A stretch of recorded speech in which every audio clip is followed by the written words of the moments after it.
السلام علیکم ویورز، کیا حال ہیں آپ کے؟ میں ناز شاہ آپ کے ساتھ ہوں۔ میں نے اپنی پریویس ویڈیو میں بتایا کہ مسلمان جو تھے انہوں نے حبشہ کی طرف ہجرت کی تو کفار مکہ ان کو وہاں سے لینے کے لیے بھی پہنچ گئے اور انہوں نے نجاشی سے کہا کہ آپ ان کو ہمارے حوالے کر دیں کیونکہ یہ بے دین ہو گئے ہیں اور ہم ان کو بہترین جانتے ہیں۔ لیکن نجاشی نے ان مہاجرین کو دربار میں طلب کیا، قاصد ان کے پاس پہنچا تو انہوں نے باہم مشورے سے طے کیا کہ بادشاہ کے سامنے کون بات کرے گا کہ جس کی تعلیم نبی کریم صلی اللہ علیہ وآلہ وسلم نے خود کی ہو، چاہے اس کا نتیجہ کچھ بھی نکلے۔ حضرت جعفر بن طیار نے کہا کہ نجاشی کے سامنے میں تم سب کی نمائندگی کروں گا۔ سب نے اس پر اتفاق کیا۔ مہاجرین روانہ ہوئے، دربار میں پہنچے۔ سب سے پہلے حضرت جعفر بن طیار نے باہر سے آواز دی کہ جعفر دروازے پر ہے، اس کے ساتھ حزب اللہ ہے، کیا حاضری کی اجازت ہے؟ نجاشی نے کہا ہاں، تمہیں اللہ کی امان ہے اور اس کی پناہ حاصل ہے، اندر آ سکتے ہو۔ حضرت جعفر داخل ہوئے، ان کے پیچھے ان کے رفقا سلام کیا۔ دربار میں جو علماء اور راہب موجود تھے انہوں نے ان سے کہا کہ بادشاہ کو سجدہ کرو۔ حضرت جعفر نے انکار کر دیا۔ عمرو بن العاص نے کہا کہ یہ بڑے متکبر اور نخوت بھرے لوگ ہیں، خود کو حزب اللہ کہتے ہیں، جس طرح دوسرے لوگ آپ کی تعظیم بجا لاتے ہیں، آپ کو سجدہ کرتے ہیں، انہوں نے نہیں کیا۔ نجاشی نے ان سے اس کی وجہ دریافت کی تو حضرت جعفر نے کہا کہ ہم صرف اللہ تعالیٰ کو سجدہ کرتے ہیں، اس کے سوا کسی کو سجدہ نہیں کرتے۔ ہمارے پیغمبر نے ہمیں بتایا ہے کہ اہل جنت آپس میں سلام کریں گے، ہم بھی ایک دوسرے کو سلام کرتے ہیں۔ چونکہ انجیل میں یہ بات موجود ہے اس لیے نجاشی سمجھ گیا کہ یہ ٹھیک کہہ رہے ہیں۔ نجاشی اور حضرت جعفر کے درمیان حسب ذیل گفتگو ہوئی۔ نجاشی تمہارا دین کیا ہے؟ کیا تم نصارہ ہو؟ حضرت جعفر نہیں، ہم نصارہ نہیں ہیں۔ نجاشی کیا تم یہود ہو؟ حضرت جعفر نہیں، ہم یہود نہیں ہیں۔ نجاشی کیا تمہارا دین وہی ہے جو تمہاری قوم کا ہے؟ حضرت جعفر نہیں۔ نجاشی آخر تمہارا دین کیا ہے اور اس کا لانے والا کون ہے؟ اس پر حضرت جعفر نے طویل تقریر فرمائی کہ اے بادشاہ، ہم ایسے لوگ تھے جو جاہلیت میں گرفتار تھے، بتوں کی پرستش کرتے تھے، بے حیائی کے کاموں میں خوشی محسوس کرتے تھے، قطع رحمی کا ارتکاب کرتے تھے، رشتوں کو توڑتے تھے، پڑوسیوں کے ساتھ برا سلوک کرتے تھے۔ ہم میں جو قوی تھا وہ کمزور کو کھائے جا رہا تھا۔ ان حالات میں اللہ تعالیٰ نے ہم ہی میں سے ایک رسول بھیجا، ان کے حسب و نسب، صداقت، امانت، عفت و عصمت سے ہم سب واقف تھے۔ انہوں نے ہمیں اللہ کی طرف دعوت دی کہ ہم اسے ایک مانیں، اسی کی عبادت کریں۔ ہمارے باپ دادا اللہ کو چھوڑ کر بتوں کی اور پتھروں کی جو پوجا پرستش کرتے ہیں اسے ہم ترک کر دیں۔ انہوں نے ہمیں راست گفتاری، امانت کی ادائیگی، صلح رحمی اور پڑوسیوں کے ساتھ حسن سلوک کی تعلیم دی، حرام چیزوں سے رک جانے کا حکم دیا، قتل اور خون ریزی سے، فواحش اور منکرات سے، جھوٹ بولنے سے، یتیم کا مال کھانے سے اور پاک باز عورتوں پر تہمت لگانے سے منع کیا، نماز، روزہ، حج، زکوٰۃ کا حکم دیا۔ حضرت ام سلمہ فرماتی ہیں کہ حضرت جعفر نے اس طرح اسلام کی بہت سی تعلیمات کی وضاحت کی۔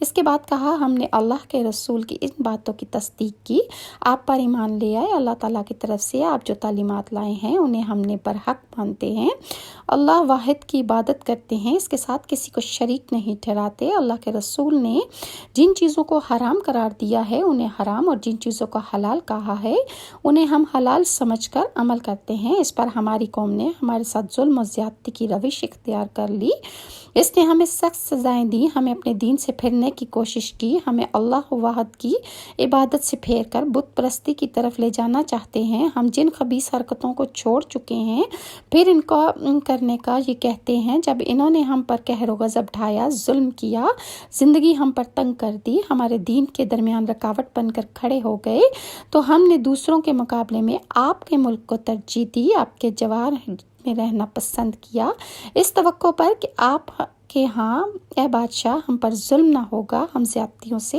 محفوظ رہیں گے۔ یہ بے مثال اور دل دہلانے والی تقریر سن کر بادشاہ نجاشی نے حضرت جعفر سے دریافت کیا کہ تمہارے پیغمبر نے جو کلام خدا کی طرف سے پیش کرتے ہیں کیا اس کا کوئی حصہ تمہارے پاس ہے؟ حضرت جعفر نے کہا ہاں نجاشی نے کہا کہ مجھے سناؤ۔ تو حضرت جعفر نے سورہ مریم کا ابتدائی حصہ پڑھا۔ وہ جیسے ہی پڑھا نجاشی کی آنکھوں سے آنسو رواں ہو گئے، یہاں تک کہ آنسوؤں سے اس کی داڑھی تر ہو گئی۔ جو علماء دربار میں موجود تھے ان کی آنکھیں بھی اشک بار ہو گئیں، ان کی آنکھوں سے بھی آنسو بہنے لگے۔ ایک روایت میں ہے کہ نجاشی نے مزید کچھ سنانے کی درخواست کی تو حضرت جعفر نے سورہ کہف سنائی۔ نجاشی نے کہا یہ کلام اور حضرت عیسیٰ نے جو کلام لائے تھے دونوں ایک ہی چراغ سے نکلے ہیں۔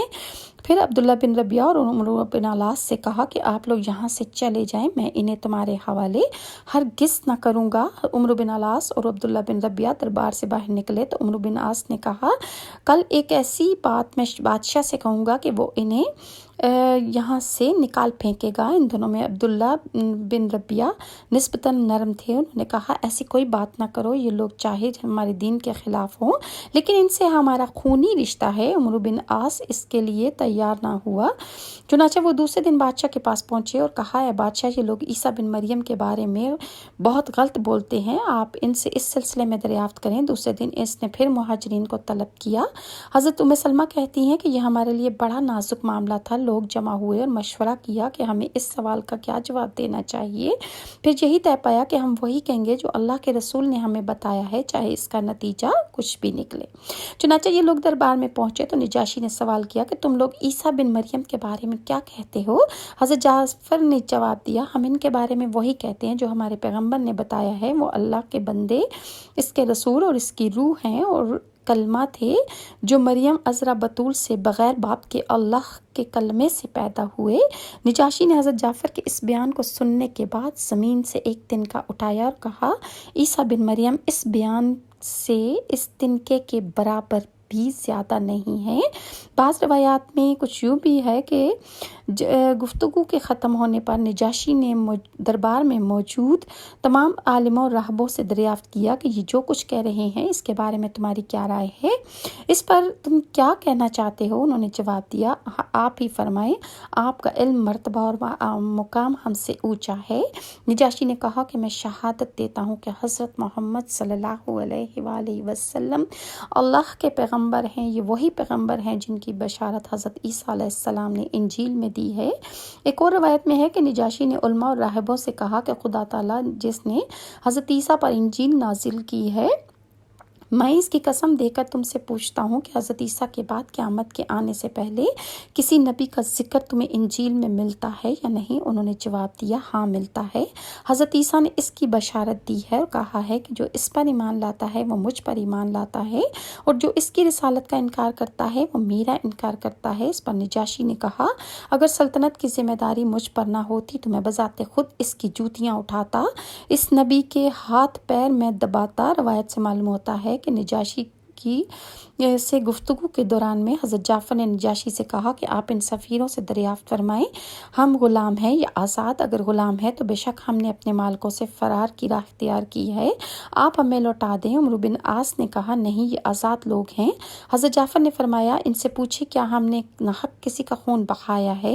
کیا ہم سے قصاص کا مطالبہ کر رہے ہیں؟ کیا ہم نے کسی کا مال کھایا ہے یا ہم نے کسی پر ظلم کیا ہے؟ نجاشی نے سفیروں سے کہا کہ آپ حضرات واپس چلے جائیں، میں انہیں ہرگز آپ کے سپرد نہیں کروں گا۔ اس طرح نجاشی کو یقین ہو گیا کہ محمد صلی اللہ علیہ وآلہ وسلم واقعی اللہ کے رسول ہیں، یہ مہاجرین ان کے اصحاب اور پیروکار ہیں، یہ کسی کے زرد خرید غلام نہیں ہیں بلکہ آزاد بندے ہیں، انہوں نے کسی کا حق نہیں مارا، کسی کا حق نہیں کھایا بلکہ ان کے ساتھ سراسر زیادتی ہوئی ہے۔ اور اس کے بعد چنانچہ اس ہی ہجرت کے دوران میں نجاشی کا حریف سلطنت اٹھ کھڑا ہوا، دونوں کے درمیان جنگ کی نوبت آ گئی۔ اس موقع پر مسلمانوں کی فطری خواہش تھی کہ نجاشی اس میں کامیاب ہو اور اس کا اقتدار قائم رہے۔ تو نجاشی جو تھا، جنگ خیبر جو تھی وہ 6 ہجری کے آخر میں ہوئی، تو رسول اللہ صلی اللہ علیہ وآلہ وسلم نے حضرت عمرو بن امیہ زمری کو نجاشی کے پاس بھیجا کہ جو اصحاب حبشہ میں رہ گئے ہیں انہیں مدینہ بھیج دیں۔ نجاشی نے 2 کشتیوں میں انہیں روانہ کیا۔ یہ حضرات فتح خیبر کے دن پہنچے۔ ان میں حضرت جعفر بھی تھے۔ رسول اللہ صلی اللہ علیہ وآلہ وسلم ان سے چمٹ گئے، ان کی پیشانی کو بوسہ دیا، فرمایا مجھے نہیں معلوم کہ آج فتح خیبر کی زیادہ خوشی ہے یا جعفر کی آمد کی۔ اس قافلہ میں 16 آدمی تھے، بعض کے ساتھ ان کی بیویاں اور چھوٹے بچے بھی شامل تھے۔ اور نیکسٹ ویڈیو میں انشاءاللہ میں آپ کے ساتھ شیئر کروں گی کہ قریش نے کس طرح رسول اللہ صلی اللہ علیہ وآلہ وسلم کے قتل کا نعوذ باللہ منصوبہ بنایا، اور اس کی تفصیلات آپ کے ساتھ شیئر کروں گی۔ اگر آپ کو میری ویڈیوز اچھی لگتی ہیں تو کائنڈلی لائک اور سبسکرائب ضرور کیجیے۔ نیکسٹ ویڈیو تک کے لیے ناز کو اجازت دیں۔ اللہ حافظ۔